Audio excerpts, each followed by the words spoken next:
আশেপাশে টমেটো বা পেঁয়াজ কোনোটাই আজকের প্রধান উপকরণ নয়। আজকের প্রধান উপকরণ হচ্ছে এই সিমলা মির্চ বা ক্যাপসিকামগুলো। এর পুষ্টি উপাদান বিচার করতে গেলে এর মধ্যে রয়েছে vitamin A, C, beta carotene, fibre ও কার্বোহাইড্রেটস। আইসাইটের জন্য এটা ভালো তো বটেই, তবে ডায়াবেটিস পেশেন্টরা চাইলেও এটা ট্রাই করতে পারেন। অনেক কথা হয়ে গেল, এবার চলুন বলে ফেলি এটা দিয়ে কি তৈরি করা হবে। কথা বলতে বলতে দেখতেই পেলেন আমি সিমলা মির্চগুলোকে মাছ বরাবর এভাবে কেটে নিয়েছি। সম্পূর্ণ দুভাগে ভাগ করিনি, তবে ওপর থেকে নিচেটাকে এইভাবে কেটে নিয়েছি। সিমলা মির্চের পেটগুলো কাটার মেন উদ্দেশ্য হচ্ছে এই স্টাফিংটা এর মধ্যে। এই যে স্পুন দিয়ে অনেক স্ট্রাগল করার পর আমি স্টাফিংটা এর মধ্যে ভর্তি করতে পারিনি, তাই আমি হাত দিয়ে লেগে পড়েছি এর মধ্যে স্টাফিংটা দেওয়ার জন্য। এভাবে প্রত্যেকটিতে আমি স্টাফিংগুলো ভর্তি করে নিয়েছি। স্টাফিংয়ের মধ্যে আমি সিদ্ধ আলু, কাঁচা পেঁয়াজ, জিরে গুঁড়ো, নুন এগুলোই অ্যাড করেছি। আপনারা চাইলে অন্য কিছু দিয়ে স্টাফিং তৈরি করে নিতে পারেন। এবার চলুন ব্যাটার তৈরি করে নেওয়া যাক। তার জন্য আমি প্রথমে নিয়ে নিয়েছি বেসন। এখানে আমি ওই 1 কাপ মতো বেসন নিয়েছি। তারপরে আমি এর মধ্যে দিয়ে দিচ্ছি কিছুটা হলুদের গুঁড়ো। হলুদের গুঁড়ো দেওয়া হলে এর মধ্যে দিয়ে দিচ্ছি আবার কিছুটা জিরে গুঁড়ো, খানিকটা লঙ্কার গুঁড়ো।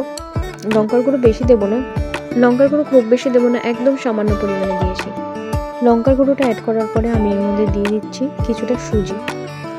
সুজিটা দেওয়ার পর আমি এর মধ্যে দিয়ে দেবো পরিমাণ মতো নুন। পরিমাণ মতো নুন দেওয়ার পরে সামান্য জল দিয়ে এটাকে আমি মিক্স করে নেব। প্রথমে অল্প অল্প জল দিয়ে আমি মিক্স করা শুরু করেছি, যাতে খুব বেশি পাতলা না হয়ে যায় এটা। এভাবে ধীরে ধীরে কিছুটা জল অ্যাড করে করে আমি এটাকে পুরো একটা মিহি ব্যাটার তৈরি করে নেব। ব্যাটারটা একদম প্রস্তুত, ঘনত্বটা দেখতে ঠিক এরকম হবে।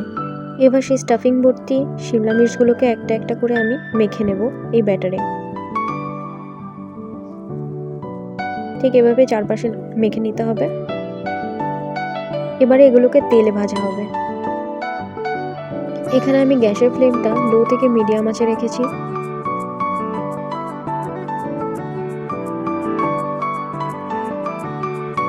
এবারে একটা একটা করে তেলে দিয়ে আমি 2 থেকে 3 মিনিট মতো এগুলোকে ভেজে নেব।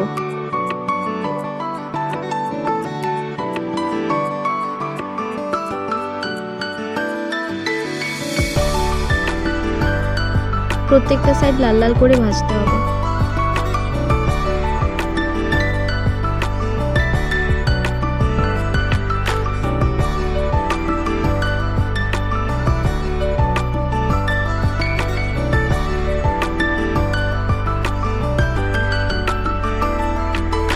এগুলো দেখতে এরকম গোল্ডেন ব্রাউন হয়ে এলে এগুলোকে আমরা নেড়ে চেড়ে তুলে নেব। বাকিগুলোকেও আমরা সেম প্রসেসে ভেজে তুলে নেব।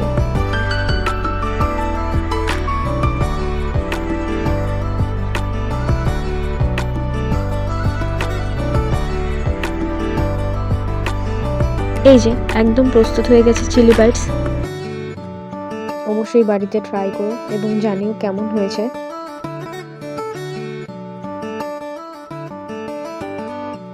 তোমাদের কাছে কোনো নতুন আইডিয়া থাকলে সেটাও শেয়ার করতে পারো আমার কমেন্ট বক্সে। টাটা।